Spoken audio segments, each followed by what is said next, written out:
on Toronto, Mark Sanders is a good guy. Okay, when I was in Toronto and I was a police volunteer, um, Mark was the chief super. No, he was the superintendent of my division, 12 division, which was a very very hard area. 12 division covers Jane and Trettaway, Jane and Lawrence. That whole stretch is a lot of violence, and it's gun violence. It's more like drug dealing, gun violence, and if you don't deal the drug right, they'll kill you. So it's always associated with each other.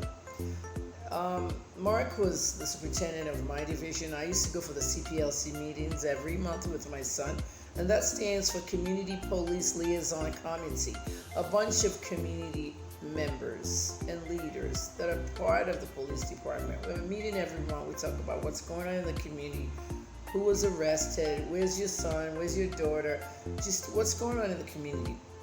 And so it means community has interaction with police. And so you know what's going on. When I'm there, I'm always looking at other members. Tell the person in your building.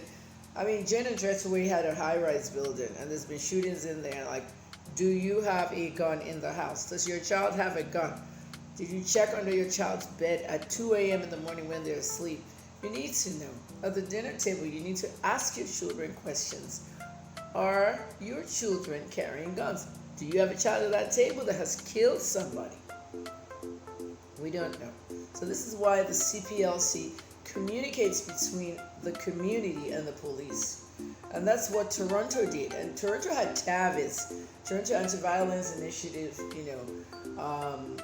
squad. Is it squad? TAVIS is Toronto Anti-Violence Initiative strategy. And TAVIS was great because TAVIS came in our community in the summer. TAVIS did a really great job in the summer. They'll have the cookouts. I love that.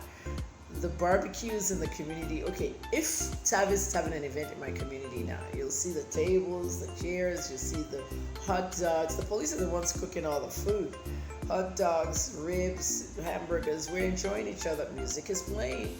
Drinks are flowing. And that's the kind of stuff Toronto police did to make the community a good place. And I was part of this for 5 years. So at the end of the day, when you have a police department that works with the community, you don't have all this racism problem. When I left Canada, okay, I was deported. I antagonized quite a few gun laws. When I left Canada, the police supported him, as you can see what they told the media. Toronto Sun, Globe and Mail, National Post, everybody had something to say about Kemi and what Toronto police said she had done help you solve a lot of gun crimes. And when I left, they started a Black Community Consultative Committee. I saw the Twitter handle and started following it. And I like what they did. Okay, today is the 9th of June. And 2 days ago on the 7th of June, I saw the tweet on what we did right. The protests went on in Toronto the weekend. Chief Mark Sanders was the superintendent when I was there. He's the chief of police now. Mark did a video and wanted people to watch it in anticipation of the protest on the weekend. And everything went well. And that's the reason why it went well, because you have a police department that's disciplined and understands what's going on. I mean, racism is out there. My story is really bad, and I'm going to get to it very soon. Thanks for interviewing me.